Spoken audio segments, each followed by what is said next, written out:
Welcome, everyone. Thank you all for coming. My name is Isaac Kirshner, and I'm the Vice President of the American Studies Honorary here at the Dogwood Society. I want to welcome all of you to the second of 3 lectures in our lecture series, Russell Kirk at 100, A Conservative Mind's Legacy. As many of you know, the late Dr. Russell Kirk has close ties with this college and with the American Studies program here, and we are grateful that you can make it this afternoon to celebrate with us. Today, we will first be hearing from Mr. Alan Cornett and secondly from Mrs. Annette Kirk. The remaining time will be devoted to a question and answer session where our speakers will answer any questions from a member of the audience that they might have about Dr. Russell Kirk, his life, legacy, and work. Today, we are glad to welcome Mr. Alan Cornett as he opens the talk about Russell Kirk, the man of Mecosta. Mr. Cornett holds degrees from both the University of Kentucky and the University of South Carolina. He wrote his undergraduate thesis on William F. Buckley and Russell Kirk. And from 1992 to 1993, Mr. Cornett served as the assistant to Russell Kirk in his home at Piety Hill. During Mr. Cornett's time as a Wilbur Fellow, he served as an assistant editor of Dr. Kirk's quarterly publication, The University Bookman.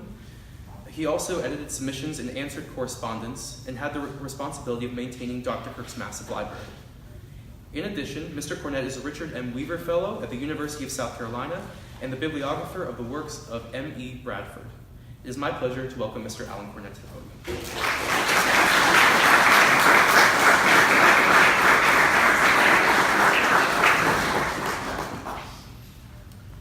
Russell Kirk once told me that he imagined himself as Manfred R. Cain, preparing to enter an elevator and face certain danger. It was just a throwaway statement, sort of out of the blue, that he made to me. And he didn't elaborate on it, he didn't mention it again to me.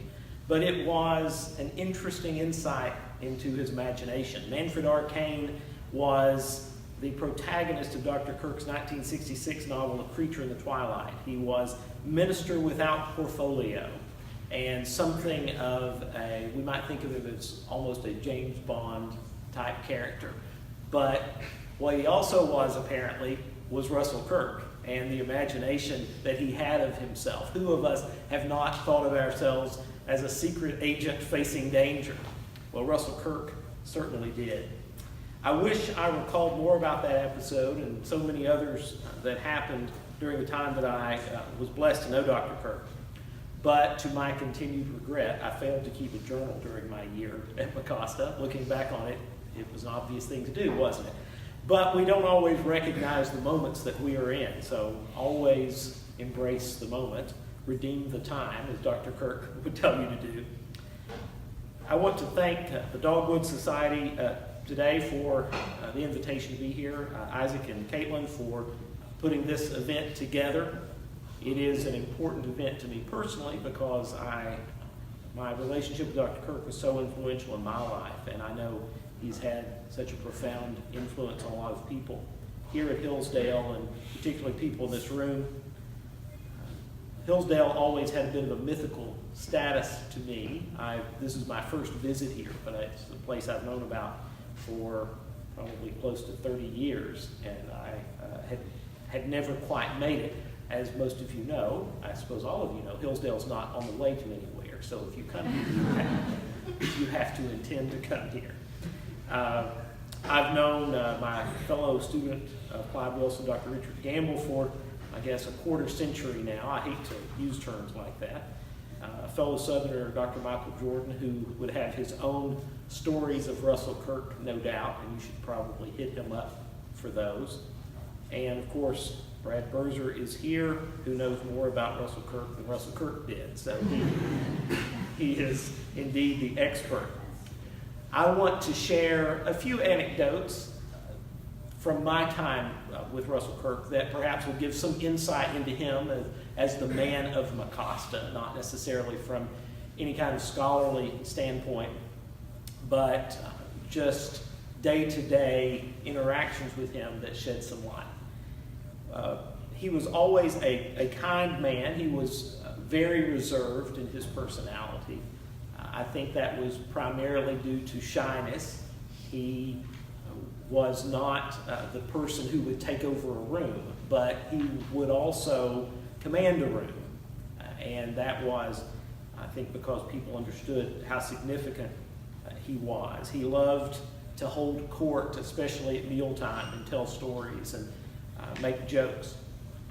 And I think one of the things that people who did not know Russell Kirk don't appreciate was how funny Russell Kirk was. He had an extraordinary sense of humor.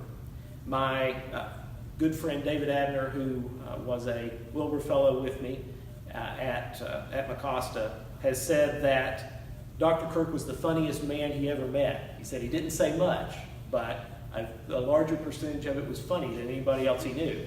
If he spoke, he was probably making some wisecracker witticism, and he wouldn't make a big deal about it. He would just leave it and usually maybe chuckle but walk away. But he was an extraordinarily funny man. During my early days at Piety Hill, I was still learning the town, and there was an old white clapboard church there in the town that was then an antique shop. I don't know if it's still an antique shop or not. But I asked Dr. Kirk, I said, is that a good antique shop? And he said, no, not really. And I said, oh, well, that's too bad. He said, that's okay, it wasn't a very good church either. And so that was the sort of thing that Russell Kirk would say, and you didn't expect it. My friend David Abner, I mentioned, he and I were at a used bookshop in Grand Rapids with Dr. Kirk one day. I don't recall the reason we were down there, but we were in this used bookshop, and Dave and I were both teetotalers during our time at Mecosta, which I think Dr. Kirk found somewhat bemusing. And while looking at books, Dr. Kirk came up behind us with a book in his hand, and he had been looking at some old volumes, and he got our attention and had this twinkle in his eye, and he held the book out to us, and the book was titled The Temperance Boys. It was some early 20th century adventure book, and Dr. Kirk got a good laugh as he handed it to us and thought it was very funny. Dr. Kirk, of course, is well known as someone who rejected modernity, and along with that was a rejection of driving. He did not drive.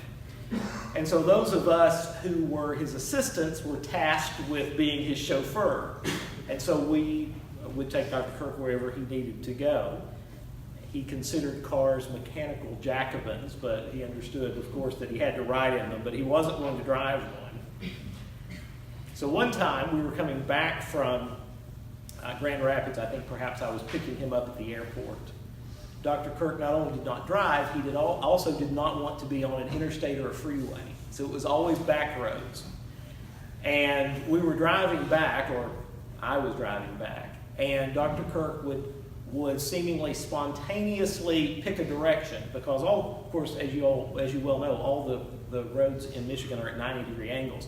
I grew up in the South where everything follows a creek, so roads meander around. So we would come to a stop, he would think for a moment and tell me which way to turn. There seemed to be no rhyme or reason to this. He was making up the route entirely as he went. There was no GPS back in those days, so we were completely at his mercy. Eventually, after many turns and driving around, we ended up at this remote German restaurant in the middle of nowhere that I could not possibly find again if my life depended on it. But there we settled in and had a very relaxed dinner. Dr. Kirk enjoyed the German restaurant. Apparently that's where we were going to all along, but who knew how we could possibly find it. One of my primary responsibilities was working at the library of Piety Hill. It was a converted toy factory, and each morning I had to build a fire in the fireplace because, of course, in Michigan it's cold. And Dr. Kirk loved very much, when I first came, giving me detailed instructions, hands-on instructions on how to build a fire the right way. And there was a Russell Kirk way of building a fire. And he was very intent on showing me the right way to do that. And so I had to do it that way. And if sometimes my fires did not catch properly, he would look somewhat disappointed and indicate that apparently I had done it the wrong way. So it was something that mattered a lot to him, and he was very very proud of doing that. He would of course, stay up very late at night. He was a night owl. He was not a morning person at all. And he would rarely be in the library in the mornings. Occasionally, but that was the exception, not the rule. He would sometimes stay into late at night at the library. And I remember one time my house, the house that I stayed in, was right beside the library, and so I was coming out late one night to do something that I had failed to do during the day, and was running over there, and I caught this shape out of the corner of my eye, and it startled me because if you're in Mecosta, ghosts are a very real possibility. And Dr. Kirk was standing there in the snow and the moonlight and just stopped and looked at me and then moved on towards the house. But he had been in the library very late working and of course typing very assiduously on some project. It was incredible to watch him work because he did not really do drafts. He would just simply write on not the computer, on his typewriter. He would pick it out, and his copy was always clean. He would make perhaps a few notes on it, but that was it. He would leave notes for us of instructions to do. So I would come to the library in the morning, and on my own typewriter, on the table off to the side, there would be a note laid on top of it, and it would be written to me on Russell Kirk letterhead, giving me instructions on what to do. This was the Russell Kirk equivalent of a text message, but it would be all typed out, typed below Russell Kirk, and he would have it on there of some book to order or something along those lines that he needed to have. One of the events during the spring was the appearance, and I don't know if Annette remembers this or not, I suspect she does, the appearance of a white kitten. Do you remember the white kitten? A white kitten appeared. I don't know where it came from. It was a stray, but Dr. Kirk loved this white kitten. And he took it with him all over the place. He was very excited about the white kitten. He had it with him in his office. Annette did not like the white kitten. She was determined to find where the white kitten had come from and send it back there. She was not interested in adopting this white kitten. And she was constantly trying to find out who the owner was, and she informed my friend Dave and I, both Kentuckians, that since we were Southern boys, she knew that we knew how to take care of such things as stray kittens. She said this somewhat ominously. Thankfully, it didn't come to that, as Annette found the owner, or at least that's what she told us, that she had found the owner of this kitten. And I don't know what Dr. Kirk's response to that was, but I had never seen him quite as happy as he was when he had that little kitten with him. And of course, for me, the most memorable experience that I had was on the canoe trip that we took in the first couple of days after I arrived at Mecosta. And this is something I've written about. It's on the Imaginative Conservative website. You can read more about it if you so desire. But we were going on a canoe trip. This was when Marco Respinti, who was an Italian who was visiting there at the time, he and his fiancée, Jeff Nelson and Cecilia then Kirk were there, and so we all went, except for Annette, on this canoe trip. And I was assigned to the canoe with Dr. Kirk. Now, I'm just a hillbilly from eastern Kentucky, and we don't have canoes back there. And so I had never been in a canoe before.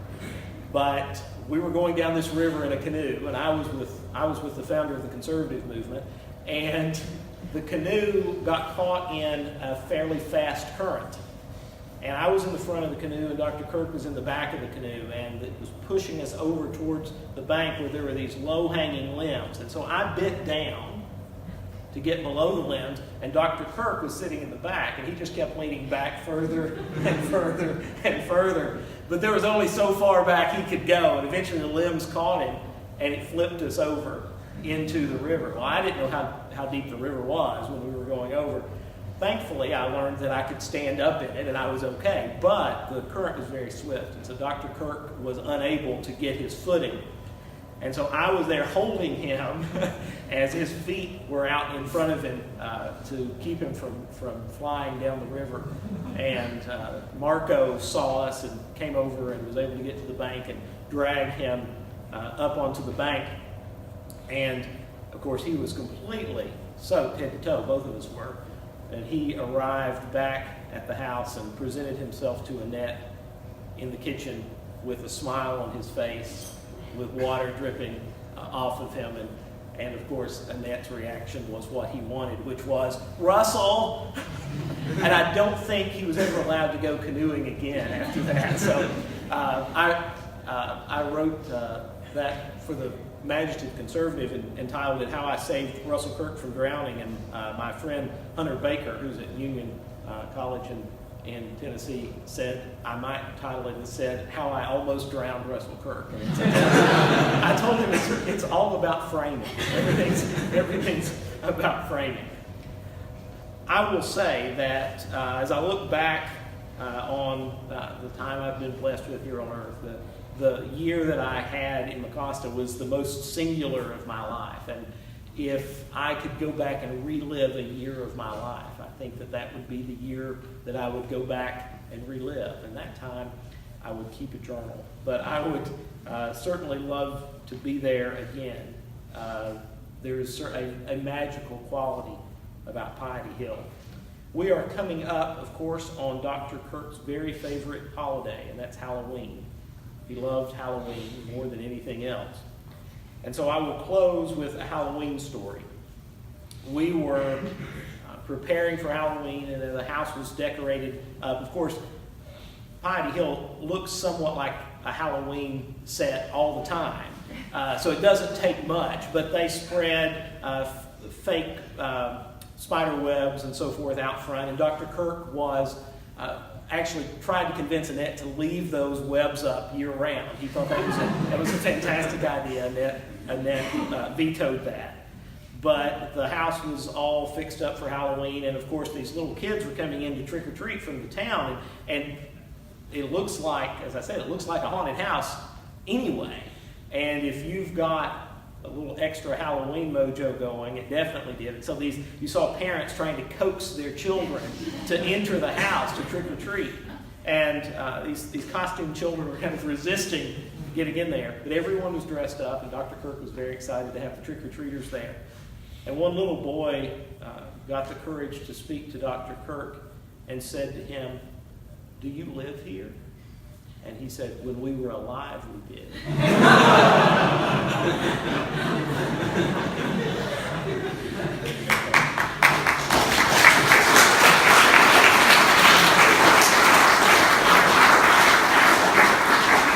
Thank you, Mr. Cornett, for speaking. Next, we have Mrs. Annette Kirk, and Caitlin will be giving the introduction.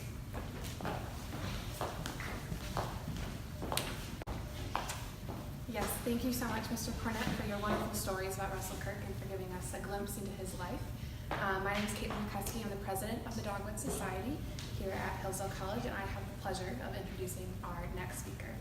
Annette Kirk is the president of the Russell Kirk Center for Cultural Renewal and a board member of the Philadelphia Society.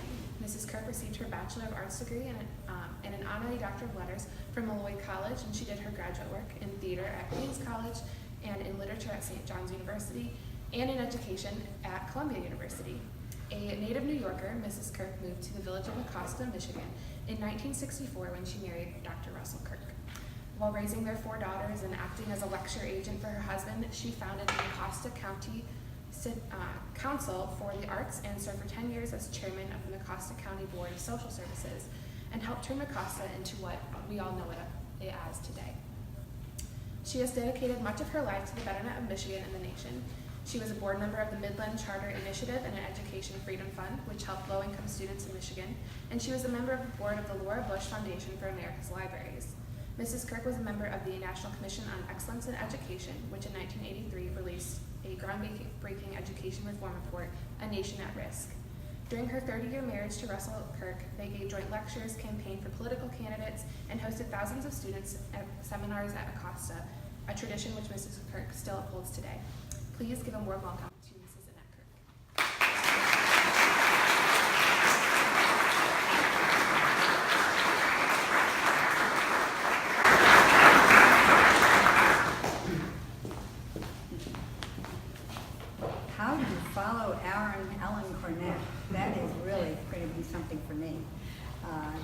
always been very good with telling stories just the way you did today. And now, because if I am going to try to do that, I will get too long-winded, and so consequently I'm going to try to stick to a script. So, well, thank you all for coming. Thank you, Isaac and Woman, and President of the Society. And we thank all of you for coming to help us commemorate the centennial of Russell's birth, just 2 weeks from Halloween. Now that, as you've heard, is a very important time in our lives in Mecosta. And so we now have 3 generations of trick-or-treaters coming to our house, if you could imagine. It's become a tradition where we are. And so as we are so close to Halloween, it seems fitting that I would read 2 paragraphs from the introduction to an anthology of Russell's ghostly tales. This is called Ancestral Shadows, an anthology of Russell's tales. And Vigen Goroyan put this together, and he says, many readers familiar with Kirk's scholarly writings are often surprised to discover that he was an accomplished fiction writer who gained a wide and enthusiastic audience among devotees of Gothic and fantasy literature. Not often did these 2 public worlds of Russell Kirk meet, political and literary essayist and author of Gothic fiction, except perhaps at Piety Hill, Kirk's ancestral home in Mecosta, Michigan, where the Wizard of Mecosta, as he was called, frequently regaled guests with a succession of ghostly tales. Thank you very much. Oh, and a wine glass. That's pretty nice. Well, I'm not quite sure where I'm going to put it. You want to give me a chair to put it on? Sure. Okay. Right. So, thank you very much, Alex. For a comprehensive understanding of Kirk's conservative vision, a familiarity with his fiction is necessary, for it is here that Kirk's rich imaginative mind vividly casts the drama of the soul's struggle with good and evil in relation to a transcendent realm of meaning and purpose. Kirk's early stories, written during the 50s and 60s, are noteworthy for their acerbic criticism of political rationalism and government-sponsored social engineering projects of the day. Kirk's later stories, particularly those written in the 70s and the 80s, are increasingly metaphysical and theological. As one gets older, one starts to think more seriously and deeply about the theological. So speaking of that theological, leads to the most serious questions we will ever confront. During his 75 years of life, Russell wrestled with these questions and arrived at some very definite answers. In 1982, Russell wrote a letter to the Italian businessman Mario Marcola that concluded with these words: "But how brief our lives are, and how short all memories. In our childhood, we assume that we will live almost forever, and that civilizations are eternal. Yet, even the existence of great cultures is brief enough, for they commence to decay at the hour of their splendor." We have to be careful of this, don't we, in our civilization. He continued, "Dark, dark, dark, they all go down in the dark. Yet be of good cheer. Annette and the 4 daughters join me in cordial best wishes to you and yours."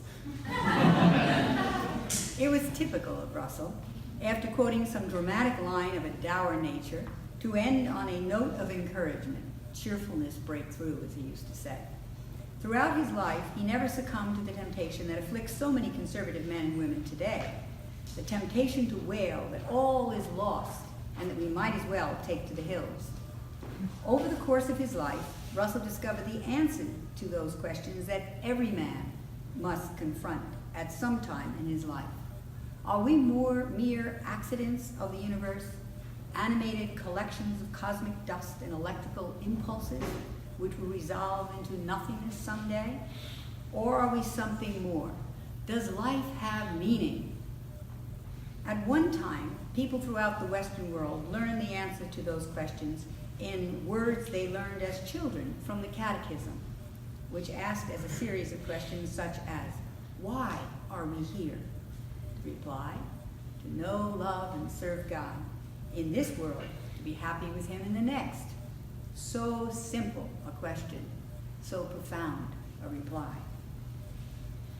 Long before he came to any sort of faith, Russell intuited the truth of those words. In fact, while writing his doctoral dissertation at St. Andrews University in Scotland, he came to understand his own writing as something of a calling, an effort to shore up the fragments of Western culture against the growing rootlessness, hopelessness, and decadence of the modern age. In 1952, in hopes of publishing his doctoral dissertation, he wrote to publisher Henry Regnery and said this of his big book: "It is my contribution to our endeavor to conserve the spiritual, intellectual, and political tradition of our civilization. And if we are to rescue the modern mind, we must do it very soon. The struggle will be decided in the minds of the rising generation, and within that generation, substantially by the minority who have the gift of reason." Regnery agreed to publish Russell's dissertation with the title The Conservative Mind. It remains a modern classic in the history of ideas. In the preface to the book, Russell outlined 6 canons of conservatism, the very first being belief in a transcendent order or body of natural law, which rules society as well as conscience. Listing this as his first canon was no accident, for the conservatism that Russell embraced was first and not primarily political, but rather moral and imaginative, focusing on the relationship of the human soul in community with others and with the transcendent. It was a way of looking at life, a disposition, not an ideology, a disposition to preserve with an ability to reform. Perhaps an encounter Russell had with Ayn Rand best displays his understanding of what he meant by that first canon. In February of 1962, Russell appeared on a CBS television talk show hosted by Eric Sevareid. Russell was seated with several other guests, chief among them Ayn Rand. As the show progressed, the discussion among the guests turned into a debate between Russell and Rand. Although the two agreed about the danger of state power encroaching into the lives of ordinary citizens, they sharply disagreed on the most basic of questions. What is the purpose of living? How should people live within society? Ayn Rand made it clear that she considered Russell a foolish sentimentalist and a dreamer, and that what the world needed was more industry, more drive among working men and women, and most importantly, more money. Russell responded that the world Miss Rand visioned was hollow, as it lacked that one thing that makes life bearable and meaningful. That one thing, he said, was love. Love was a common theme throughout Russell's works. In his book, Prospects for Conservatives, Russell asked, what is the object of human life? The enlightened conservative does not believe that the end or aim of life is competition or success or enjoyment or power or possessions. He believes instead that the object of life is love, by which he meant subordinating one's own desires to another, recognizing that we are all subordinate to God. It means dying to self to live more fully by loving our family, our neighbor, and even our country. Russell once wrote, "The greatest happiness ever granted to a man is the privilege of being happy in the hour of his death." So it was with Russell. On Ash Wednesday of 1994, after suffering a decline in health over several months, he learned from his doctor that his congestive heart failure had progressed to a point that he had only a few weeks to live. During those next weeks, he lived fully, enjoying formerly forbidden chocolate chip cookies and custard pie, telling stories, and even watching old Charlie Chaplin films. On one occasion, Russell told the daughters that he hoped that in his absence that they would be good to their mother, and then turned toward me and said, "There, I told him what you wanted me to say." The girls rolled their eyes, assuming I had told him to say that, which I hadn't. The incident is an example which you have told very much so well. The incident is an example of Russell's ability to be very serious, even profound, but to also inject humor or poignancy into the moment. Until the end, he was lucid and engaged with life. On Easter Sunday, days before he died, he gathered all our household around him and read aloud from Chesterton's Ballad of the White Horse, the section that contains these stirring lines. The men of the East may spell the stars, and times and triumphs mark. The men signed with the cross of Christ go gaily in the dark. And so he did. A wonderful witness to a life well lived and a legacy well worth promulgating. And why, soon after his death, the family, friends, and former fellows established the Russell Kirk Center for Cultural Renewal. Why is such a place needed?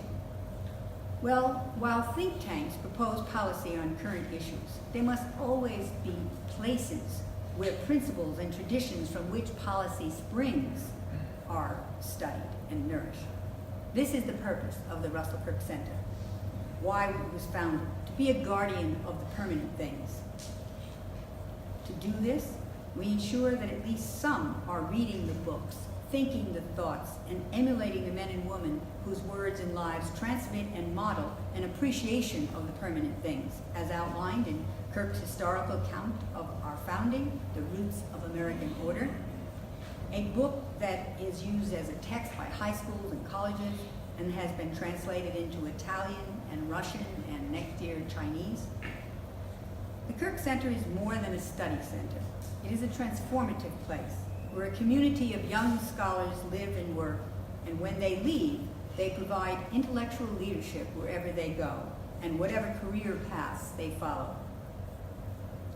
So during the 30 years of our marriage, Russell and I hosted Piety Hill seminars for student leaders. And in 1979, the Wilbur Fellows residential program was established for prospective writers, teachers, and professors. And that fellowship group is now 40 years old next year. 2, we published 2 journals, the University Bookman and the Studies, in Burke and His Time. I have my SBHT. So now what is it? Studies in Burke and His Time. And we continue to expand our programs in order to expose more people to the discussions that will hopefully to renew the culture. 2 such new programs are Kirk on Campus and the Society for Law and Culture. And last year in November, we had a gathering at Hope College called Kirk on Campus, and much to our surprise, 700 people came. And it might have been because it was a panel with Ross Dothat, Mark Bauerlein, and Sam Tannenhouse. No matter how they were Trumpers or never Trumpers or whatever their particular position was. Of course, Tannenhouse was the editor of the New York Times Book Review section for 10 years, so he was obviously no conservative. And however, no matter what their political disposition was, they all liked Russell, which was the point of this. And so they discussed, of course, one of the reasons why maybe so many people turned out was because we called Trump in the future of American conservatism. So anytime you put Trump in there, you get an audience. At least we are very happy to see that 700 people came.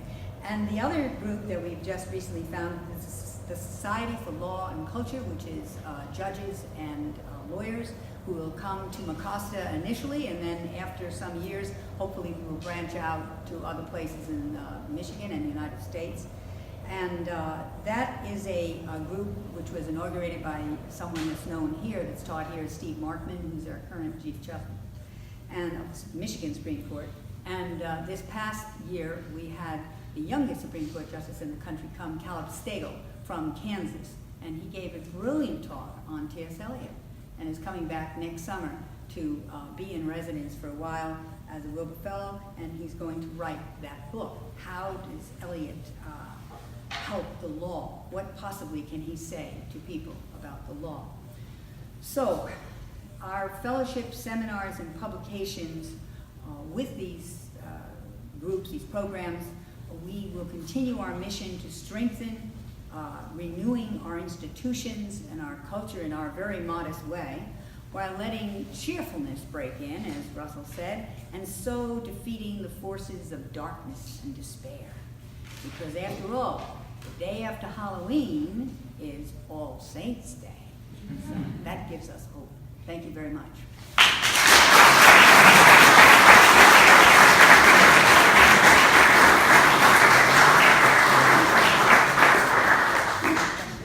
We'll now move into a time for questions. Anything that you have to ask either one of the speakers here, just raise your hand and stand up. Anyone?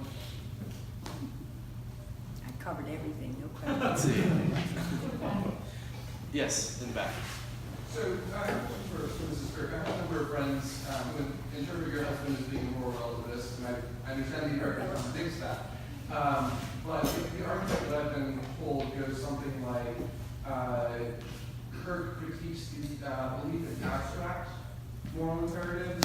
Any transcendent morals are going to be abstract, therefore he must be relativist. Another argument goes, if he's basing morals on tradition, then they obviously can't transcend tradition, so it must be relative to what tradition you're in. I wonder if you might comment on both of those arguments. This is a new one for me. A relativist, I just can't even imagine that. By saying that he gives canons that are intellectual, perhaps, maybe, or seemingly abstract, maybe. But he does give those canons because people need to reason first, too. And then, in addition, we need both the head and the heart. And Russell speaks so much in all he writes about not even so much logic. In fact, he and I used to argue all the time because I was very much a Thomist and he was an Augustinian. And so at one point, I would try to talk to him about the proofs for the existence of God. And he said, you cannot prove to me the existence of God. You can only prove to me that it is not illogical or unreasonable to believe in God. Okay, I said. So 20 years later or thereabouts, he gets very interested in Shroud of Turin. And he said, see, this proves the existence of God. This proves that this shroud. And then he went on and explained with scientifically and Kirlian photography made it possible to even have that kind of a image. And then how physics and quantum physics had, added. And he went on and explained all this scientifically and such. And I said to him, after 20 years, you cannot prove to me that that is the shroud. You can show to me that it is possible to believe. So, Russell was very much a person that believed that there should be traditions and of the heart and such, and so that, however, the criticism might have been if he just said that and didn't go on to also give some kind of first premise or principle, then he would have been criticized the other way, that he wasn't a very logical person. In fact, when you said relativist, I was thinking of him as a generalist. In the sense that some academics who are purely into their particular discipline consider Russell a generalist and so dismiss him because they think that you should be just one, either particular discipline or other, whereas Russell wrote in so many disciplines. He wrote in history, in literature, in political theory, in economics. He wrote an economic textbook. And so that to my mind, that made him more of an integrated person. The word generalist seems to be put down, I guess, among scholars or something. But at any rate, one of the things that someone was interviewing me before for the newspaper, and she asked a question which made me think about this, that Russell had to earn a living because he wanted to live in Mecosta. And so consequently, he couldn't just stay in writing academic treatises. He had to write a newspaper column, write a magazine column for National Review, and he had to go speak on campuses. At the height of the 60s, he was debating people like Kunstler at Kent State. He was debating Tom Hayden at the University of Michigan. And so he was right in the middle of the fray. Where were those people, the scholars who are criticizing him, where were they at that time? Back hiding out in the classrooms, I suppose. But Russell was out there trying to, for culture, make things logical and as well as the head and the heart, both. So, I mean, I can give you lots more, but I better not go on. Can I chime in? Go ahead. Just a second. I think part of what Dr. Kirk is doing is fighting against an ideological understanding of what conservatism is. And we are so used to thinking in those terms that it's difficult to kind of make that imaginative leap, and that's what Dr. Kirk's trying to get us to do, which is arguing from basic principles, but understanding that other than that, there isn't necessarily a right answer to everything, a single right answer. It goes back to Richard Weaver kind of couched it in the terms of the argument from definition versus the argument from circumstance. And Weaver embraced the argument from definition. But what Annette was saying is Dr. Kirk rejected that largely because it's abstract. He wanted something that was rooted in a real tradition. And so the answer that we may have, even in Michigan, might be different than the answer we may have to a problem in Kentucky or South Carolina or somewhere such as that. Or the answer we have to a problem in the United States may be different from one that in East Asia or South Asia or the Middle East. It depends on the circumstances and the mores of the people. And that's not necessarily not conservative. It's the ideologue who argues there has to be one single answer to everything. And the conservative is someone who has a turn of mind, who has a disposition to preserve the patrimony that's been handed down to us, and circumstances might call for different answers to that at different times and different situations. And it forces us to step back and think rather than reflexively give an ideological, here are the 10 answers that we always must hold to. He gave canons of foundation, ultimately the transcendent, understanding the transcendent, and that keeps us in check. But other than that, there can be reasonable debate and even different conclusions that conservatives can come to. And I think that perhaps might address what you're thinking or what your friend is thinking.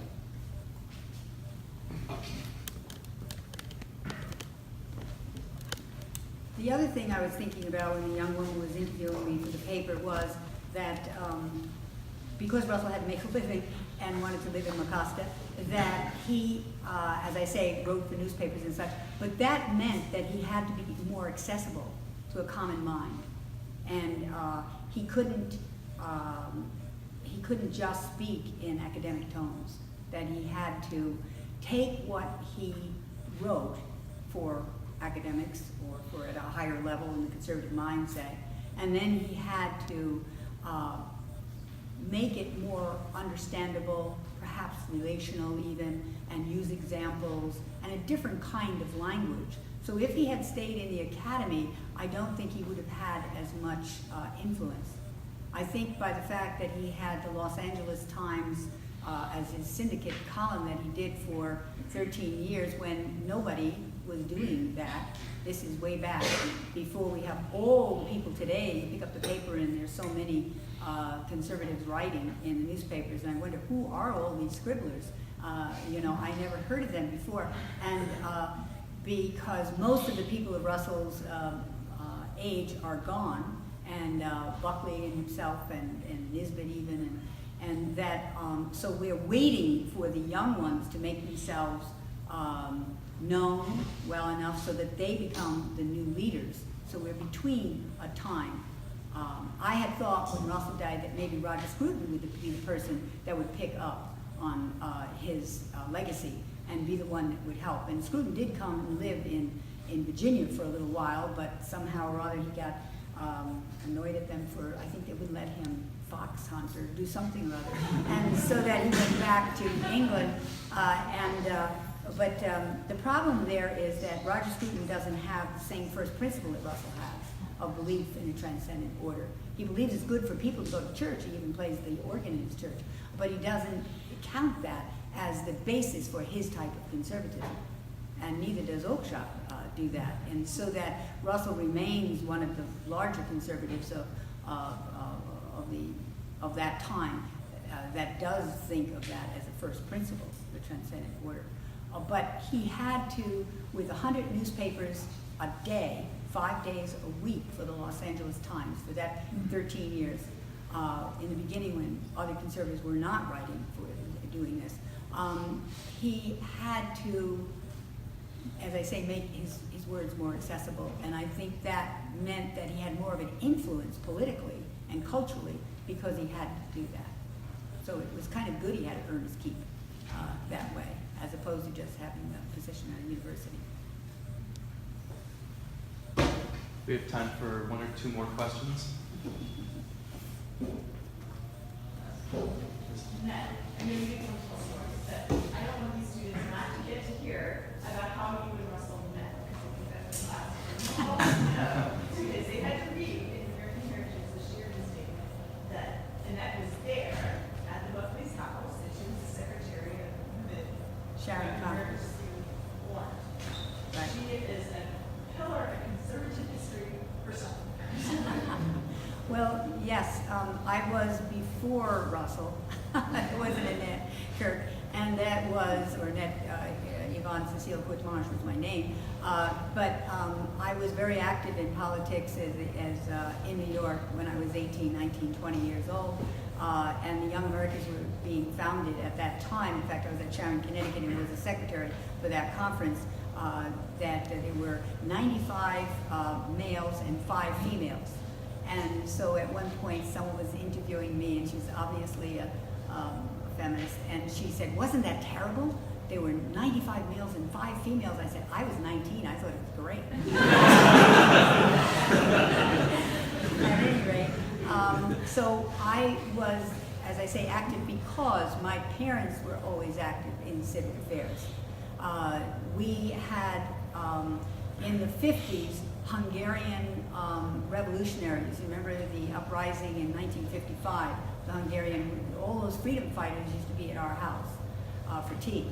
And they would come on Sunday afternoons. My parents had these gatherings, and my mom was a secretary for a judge, and she would just invite interesting people, as she called them, and they could be political or religious, and so Russell happened to be an interesting person, and he came to the house on Sunday afternoons for tea and cakes, and my brother was a historian, got his degree at the London School of Economics and taught history for 36 years, and so he and Russell became very good friends.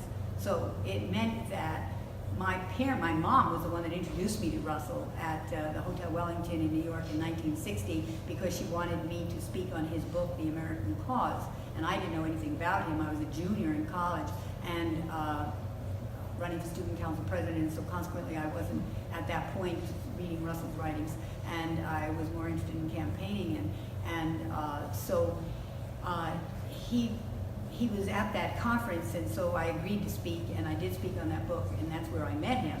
And then that summer was the very first ISI summer school at Grove City, and I was at that with my brother. Again, the two of us traveled together. He was 7 years older because he'd been in the Navy before he went to college, and we were best friends, and he became the best friend of Russell and was his best man at our wedding. And so my whole life has been evolutionary and organically, whatever word you want to use there, because I was almost bred to be Russell's wife, and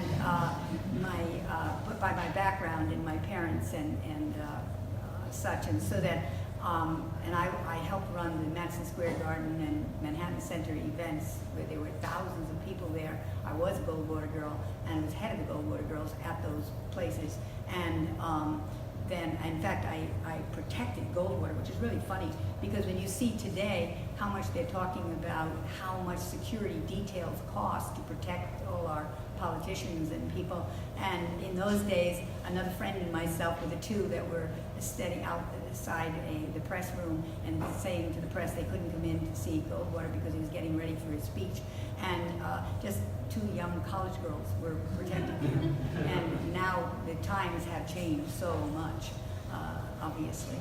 But anyway, the answer, I guess, was, I don't know if that was the answer or not, that I was already doing these things before I met Russell, and through my parents, who were very active. Thanks.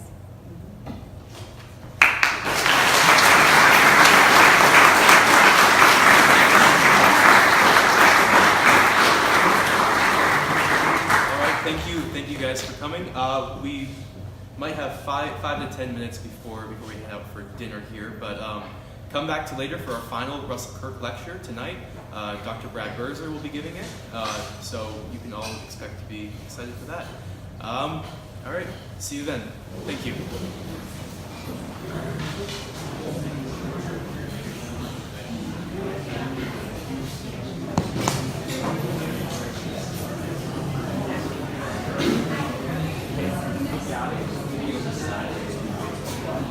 Hi, Caleb,